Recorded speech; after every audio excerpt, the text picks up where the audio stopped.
Welcome to the Mobile Workforce Podcast, where we sit down and have real conversations with business leaders that have been where you are. During these interviews, we'll dive into what it takes to improve systems and champion processes that maximize performance. Each week, our trailblazing guests share their experiences and understanding of the workforce to help inspire change, challenge our thinking, and share what it takes to successfully travel the road to profitability. Now here's our host, co-founder and chief evangelist of About Time and WorkMax, Mike Merrill. Hello and welcome to the Mobile Workforce Podcast. I'm your host, Mike Merrill, and today we are sitting down with Jen Silver. Jen is the president of Roofing Utah, Inc., a complete roofing operation in Utah, and the co-founder of Women-Owned Businesses of Northern Utah, who are fierce advocates of Utah women business owners. Today, we're recording episode number 1 of 2 of the conversations that we're going to have with Jen. So we're really excited about it. And initially here, we're going to talk about the impact of your business model and what it has to offer uniquely to the industry. Also, we want to talk about how to evaluate your business model and how to make adjustments once you've made that evaluation. Hello, Jen. Thank you for joining us today. Excited to have the conversation. Hi, Mike. How are you doing? I appreciate you guys having me. I think it's definitely going to be something that will be worthwhile for all the listeners. Awesome. Well, we're looking forward to it. Well, you're just my neighbor to the north, just a little bit. What, maybe an hour or hour and a half or something?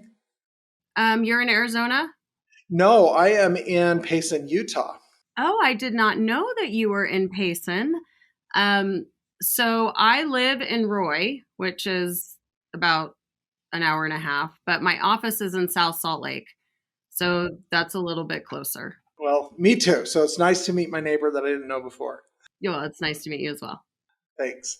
Well, so let's start the conversation today and talk a little bit about when you hear the term or say the term business model, what does that exactly mean to you?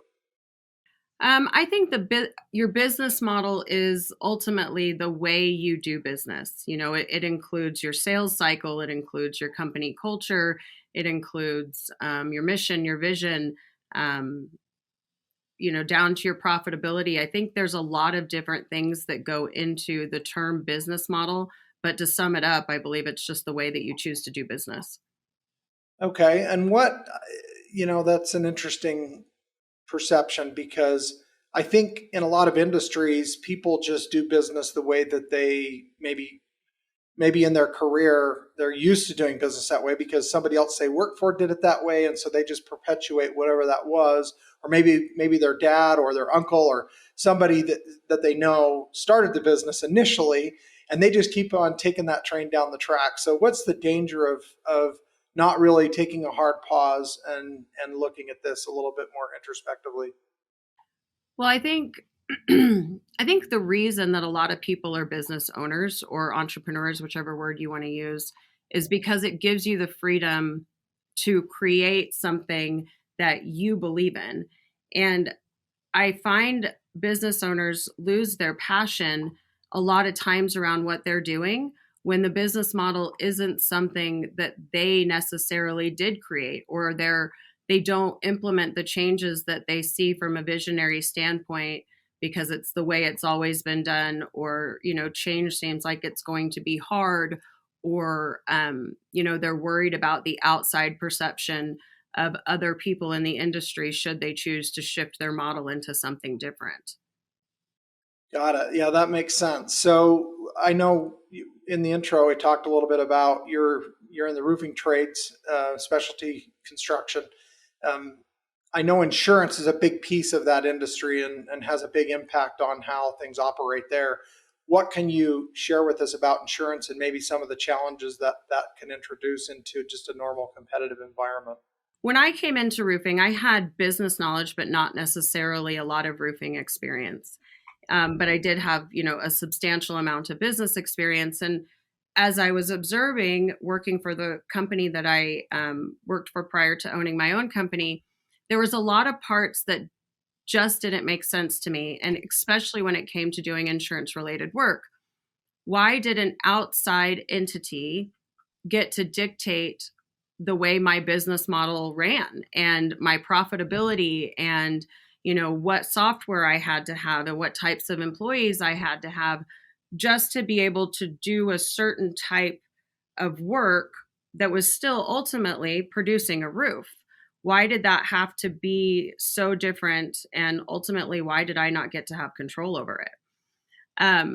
So when I started my own roofing company, I made a decision that I was not going to follow the status quo. I was not going to do business with insurance companies the way other people had always done it. I was not going to use an insurance proceeds model, which is the guys that say, hey, we'll do your roof for whatever the insurance company gives us. The only thing that you'll be out of pocket is the deductible, right? That's what the insurance proceeds model is.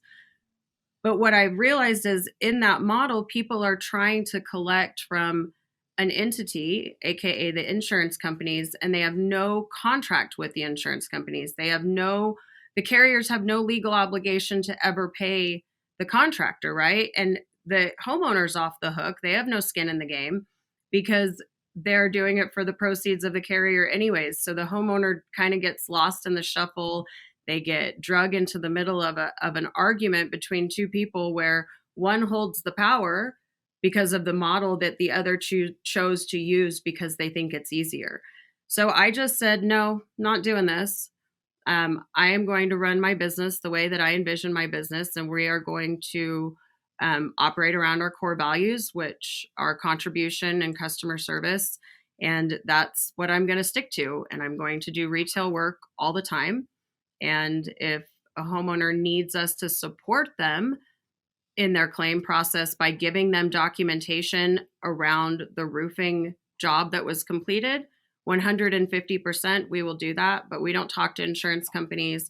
I don't negotiate my pricing, and I don't get involved in the claim process at all. Interesting. I like that.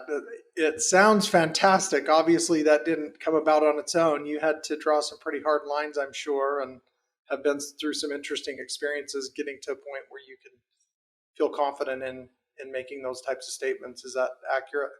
Yeah, it was probably easier than you would think, to be honest. We were just very transparent with the customers that would come in and explain to them pretty much exactly what I just said is I can't collect from your carrier. I'm not in contract with your carrier. Your carrier is in contract with you. You have the power with the claim. I can support you as your contractor by giving you the information that they need around your roofing project. But, there's laws that keep me from being able to talk to your carrier, talk about your policy, talk about scope.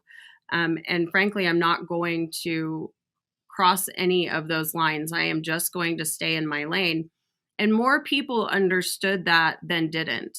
And what I finance my homeowners so that they have the ability to wait to get the money back from their carriers, and it gives them freedom, right? They get the money on their roof, and roofs are not cheap. So, having the ability to choose what they want to do with $10, $15, $20,000, that can help a lot of homeowners in a lot of ways that I think we don't even realize. So it's been a really easy transition, to be honest. We had a little bit of bumps at the beginning, but it didn't last very long. And our consumers are happy, and the insurance companies are happy, and I'm happy because I run my business the way I want to run my business.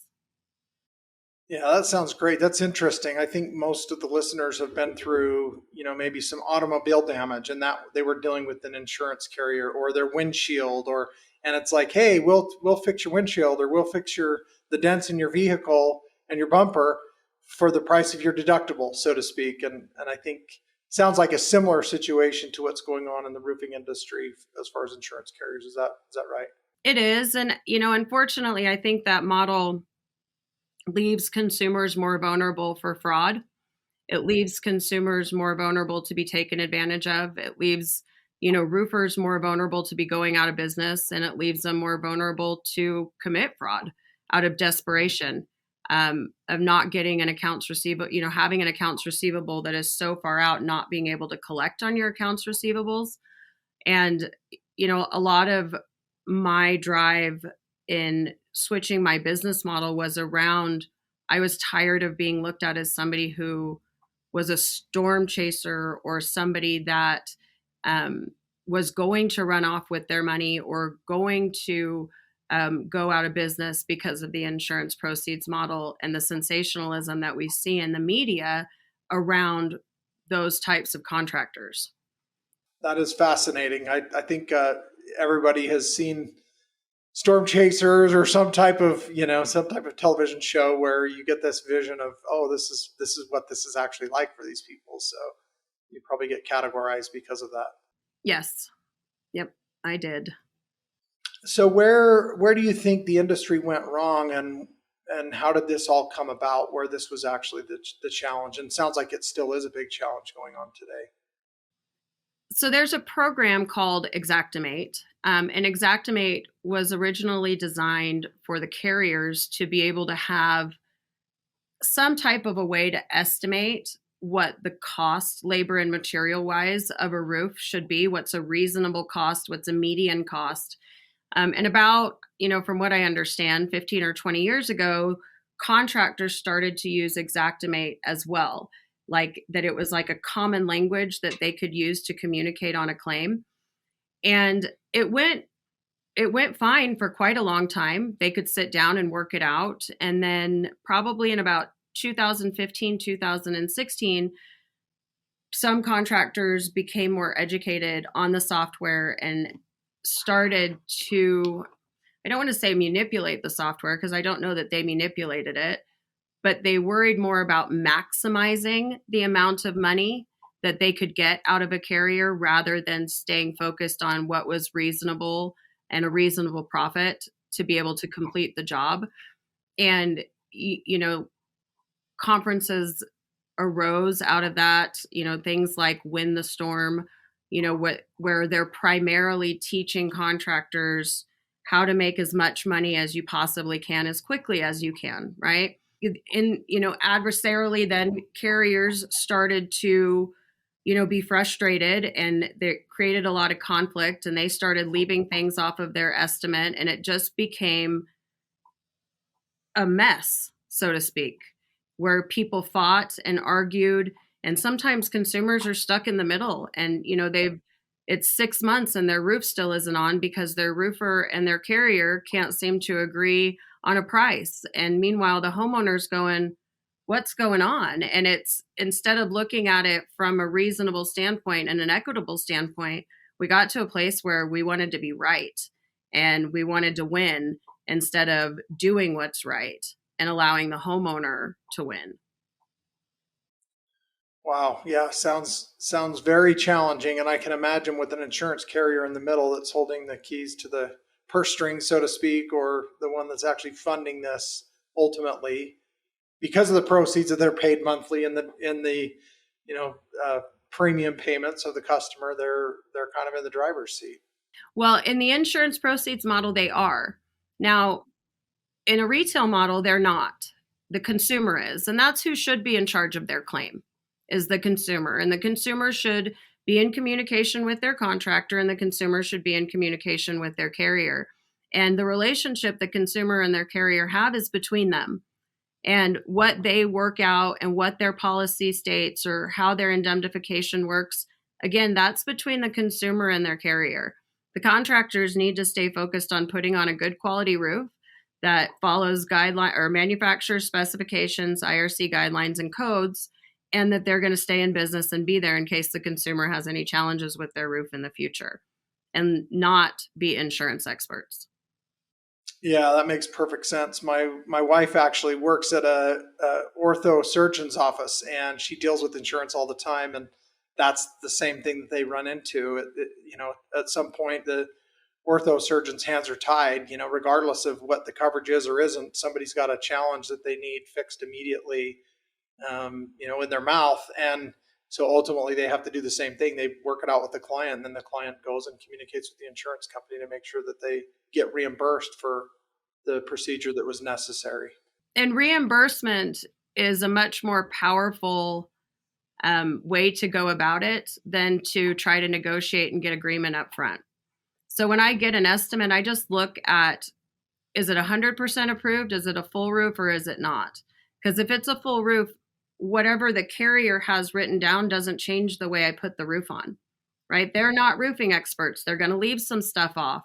That's okay. I'm going to make sure as a roofing contractor that everything is done the right way, and the homeowner pays for it, because we offer the financing, and then they go back to their carrier and say, look, it was a full roof. Nothing on here is not reasonable and necessary. I've incurred all of the costs associated with it. Here's my paid invoice. Please reimburse me. And that's a much simpler process than the former. Yeah, the customer to vendor relationship should be a lot more powerful than a vendor to vendor relationship with the customer in the middle, is what I'm hearing you say. Absolutely. Absolutely. Because the insurance carriers don't necessarily care what happens to my business, but they do care about their customer, right? They want to make sure that their customer stays their customer. And that's the right thing to do. Well, it sounds fantastic. I hope that the listeners are plugging into this, that those especially that have the opportunity. And I know, like you mentioned, in roofing, it's restoration, certainly industries that deal with insurance every day and is a big piece of their business. Yes. So tell me this, how do you, from your perspective, how do you think that somebody can go about evaluating their business and looking at that model, whatever it is? Maybe this doesn't fit one-to-one with all the listeners, but what are some pointers or things that companies should be looking for in making improvements in their overall business model and approach? So I think there's a few things that are triggers or things that you can be aware of that might say, hey, do I need to look at my model? One, what is everybody else around me doing? Like if they're doing something completely different or the industry around me has evolved and I haven't, then I probably need to look at that. Are my employees leaving? What's my attrition rate? Because if your culture is not working, then there's probably something going on inside of your model or your processes and your procedures that needs to have, some tweaking done to it. And if you're not profitable anymore, if your sales are down, all of those things would be indicators to me that there's something missing somewhere. The other thing I think is just passion by an owner. If you've lost your passion in your business and it no longer, feeds that part of you, look at that. What part of your business have you lost passion about? And how can you switch some of those things around to regenerate passion? Because if you lose it, it's gone for the team. That's a great point. I think there's a lot of wisdom in that statement. So do you recommend hiring an outside source? Are you thinking of other peers? I mean, what approaches would you take in getting that outside set of eyes? Well, I think that there's probably a few different ways depending on what you're looking at. I think if it's a process and procedure type of situation, an EOS implementer is always a good solution. EOS stands for Entrepreneurial Operating System, for anybody that hasn't heard that term before. But that's a great place to start, especially when you're looking at breaking things down and kind of going backwards, and how are you going to take your business to the next level and make sure that you can sustain growth. Culture is another big thing. Doing employee surveys, anonymous employee surveys, I think can be something that will give you some good feedback from your team on what's missing or where their job satisfaction is going. Exit interviews are crucial. Find out why people are leaving. And, being honest and being willing to adapt and being a leader that listens to their team and listens to their people and listens to their customers. Customer surveys, I think, are another really good read, on after the sale is complete, or if they chose to go with another option, why did they choose that option? And when a sale is complete, why did they choose you and what could you have done better? And I think you can identify a lot of those things with those options without even having to spend a lot of money. Yeah, I think you hit on a few key things there. I think one of the things that's going through my mind is, the book you probably read, a lot of people have, Who Moved My Cheese? And it seems like all of us need, almost as a matter of practice, need to have that cheese moved every so often. even if things are moving smoothly and things are clipping along, is there a time frame, or what are some triggers that you think are important for somebody to say, maybe it's time to take a look at this again and maybe rework a little bit of our business approach? So I do business planning every fall for the next year, where I do budgeting, growth, what I'm looking to accomplish over the next year. And I think that that's probably when I focus on it. Now, if I've had a breakdown at some point, like I lost a reasonable amount of my team all at once this year due to me being on the road and some other things that were going on. So that was a trigger, obviously, that something was not working. And I needed to look at that and evaluate that. But if there isn't a substantial trigger, I think that you can do it annually and get enough feedback based on your numbers and evaluating your customer surveys and evaluating the things that were said in exit interviews, and make some decisions on the next year and how you're going to execute and what things you're going to change. Yeah, I really like that approach. Your answer is different than I expected, which I'm happy to hear you explain it that way. Annually, I mean, we all have annual goals, whether it's revenue or production or overall growth, whatever the metric is. It makes perfect sense that this would be an area of focus every year when you get ready to start the new year. Organizational change can be challenging. And if you do too much change all the time, it creates instability. So doing it constantly, I think, is not a good solution. Even quarterly, I think, is too much. But if it's annually and you're rolling out everything every January, and your team has an expectation that you're going to come back with new goals and new numbers and new options, I think that if you do it too much, but you have that culture where your team knows in January that there's going to be some new initiatives and some new goals, and you're communicating that with your team, and that's already the way that you've established things to be done, then the change is a lot easier, right? Because it's expected and it's exciting. But I think you have to be responsible for how often you implement change.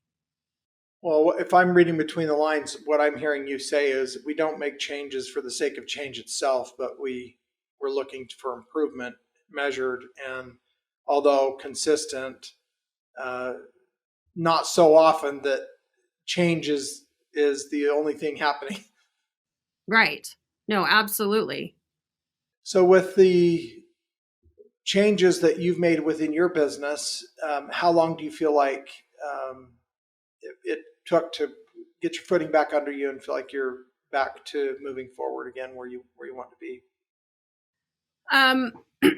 I think that you can implement a good change pretty quickly when there's buy-in from your team.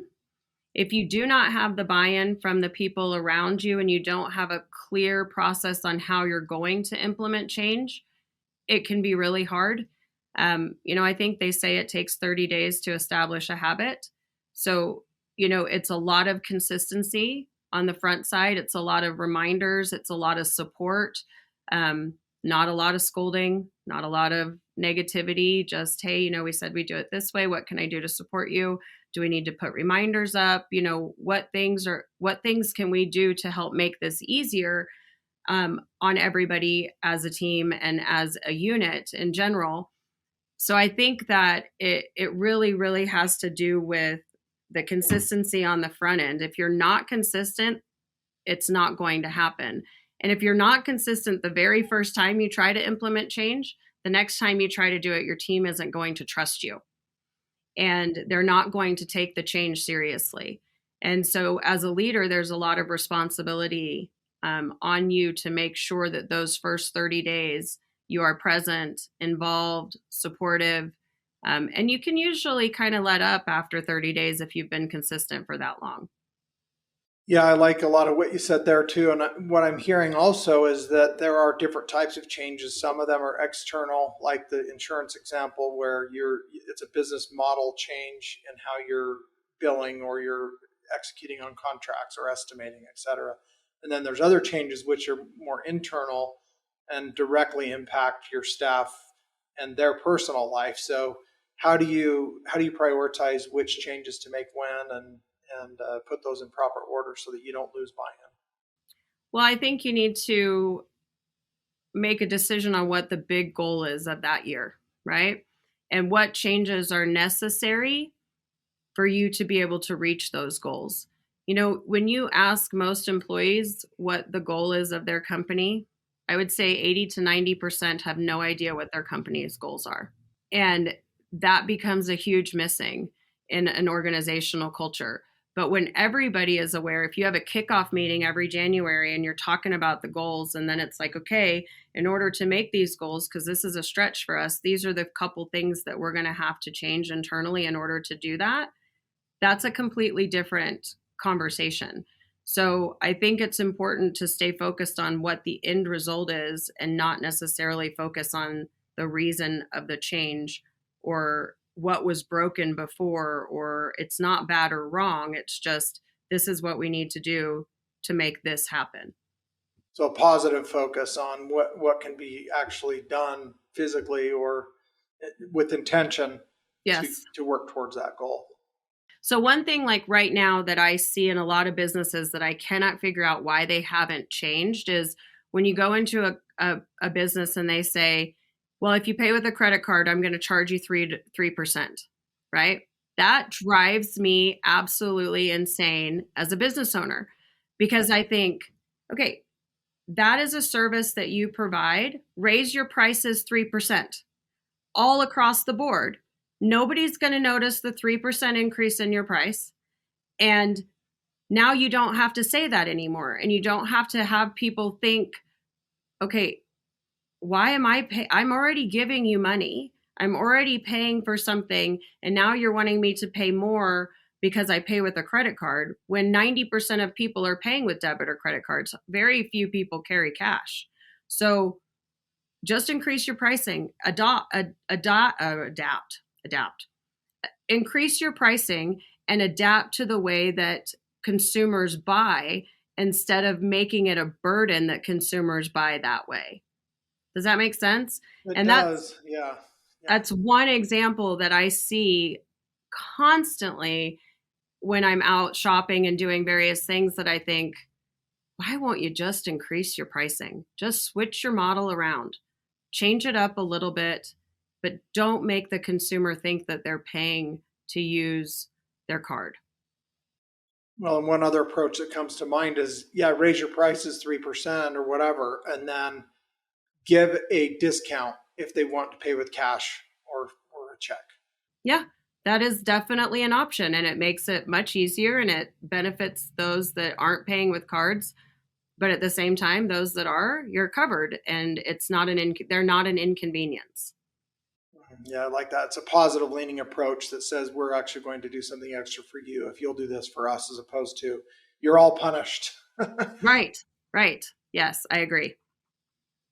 Awesome. So this has been a great and very enlightening conversation. I know that the listeners will find it valuable. As far as this part of the conversation goes, what's the one takeaway that you hope people have when they are done listening to this? I think the biggest thing is to remember that change is inevitable. There is no way to ever avoid change. But in business, it's necessary. So not only is it inevitable, but it's necessary. And things will change around you, and you will either become, an artifact, so to speak, or do things in a way that consumers won't be attracted to you due to convenience or modernization or whatever it is, or your well will go dry. And if you don't dig a new well and figure out a new way to do things, you probably aren't going to stay in business. Great takeaway. Yeah, I think that's powerful. So again, thank you. And I do have a couple personal questions to wrap up on, if you're okay with that. Of course. Awesome. So the first thing is, what's something that you're just super grateful for in your professional life? So I am a person of faith, and I know that some people use the word God and some people use the word the universe, and whichever word applies to you is completely fine. But for me, it's God, and I am incredibly grateful because I know that I'm doing what I'm supposed to be doing in life right now. I'm supposed to be out teaching contractors that there are another way and not to fear change and that it's okay. Because the people that I find that are coming into my life professionally to support me are on the same mission. And the path is unfolding easily. And the ears that are willing to listen are far more than anybody probably would have ever anticipated going into an industry that's operated the same way for so long. So that's probably what I am the most grateful for, are just the people and the resources and the support that I've had, because I know that I'm doing the work that I'm supposed to be doing. Oh, that's beautiful. Sounds like you've got your why figured out, which a lot of us are always working through that still. So congratulations on that. Well, that's not exactly my why, but I do appreciate it. It is a step to my why, but yes. Yeah, so my long-term goal is to transform high school education. And I want to take high school history to a 2-year requirement, 1 year government and econ, 1 year US and world. And I think that high school's job is to give people the knowledge that they need to be able to function in life, right? College is there for more technical knowledge and other knowledge that you need for a specific career. And I think history is amazing. I love it, but I think it can be an elective after that, and that you can get enough to function as an adult in 2 years. And then I want 2 years of practical education, credit, taxes, mortgages, compounding interest. I want a quarter of life where the teacher gives them a scenario. My wife lost her job. She's pregnant. I lost my job. How do we deal with this? Our savings account just got hacked. All of the different things in life that happen as adults that kids are not prepared to deal with. And I want to go to Washington and lobby and get funding allocated to the states that choose to adopt it. So that is my why. Wow. Do you have any more details on it? No, I'm just kidding. Wow. That's awesome. That's fantastic. Good for you. Thanks. I don't think I don't think many people would argue with a lot of the points that you just shared. I think there's a lot more practical education that our children need. But it goes into change, right? Like it's the same concept in the school system. Like people are like, well, why hasn't anybody done this before? And it's because nobody wants to go in and do the work to change it. Nobody wants to be the person that says, okay, how are we going to redo this curriculum, the same curriculum we've done forever? So you see it everywhere, not just in business. It's in all aspects of life. Well, and it is bleeding into our industry because we're having a really hard time getting the youth of today, those coming out of college or even high school, that want to have anything to do with the trades. And so it's having a big impact on how we're doing construction today and the ability that we can. Well, they're just ill-equipped in a lot of skills, unfortunately.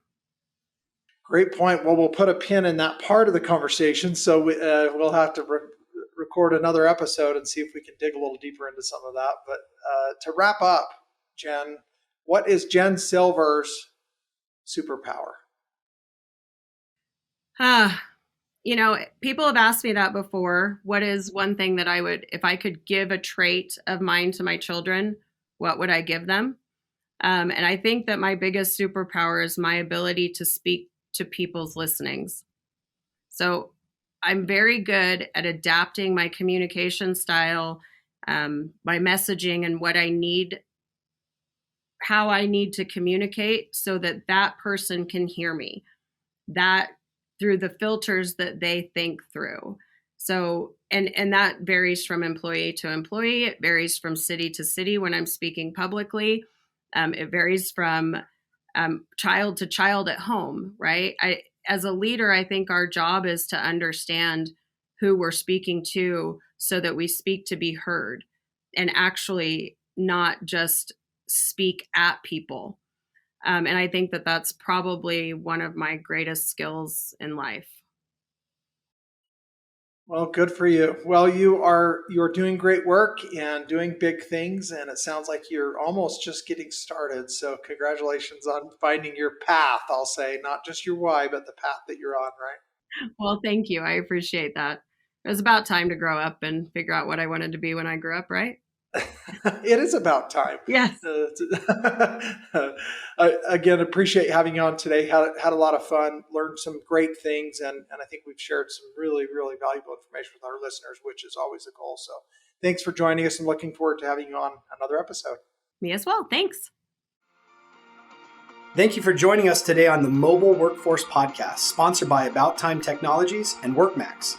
If you liked the conversation we had today, or were able to learn anything new or helpful, please make sure to follow us on our WorkMax page on LinkedIn and on Instagram at WorkMax_. And subscribe to the show on iTunes or your preferred podcast platform so you will never miss another insightful episode. Also, if you enjoyed the podcast, please leave us a 5-star rating and review and share the show with your friends and colleagues. Your support means the world to us and will allow us to continue providing impactful information with others looking to improve their results in their business and, in turn, their life.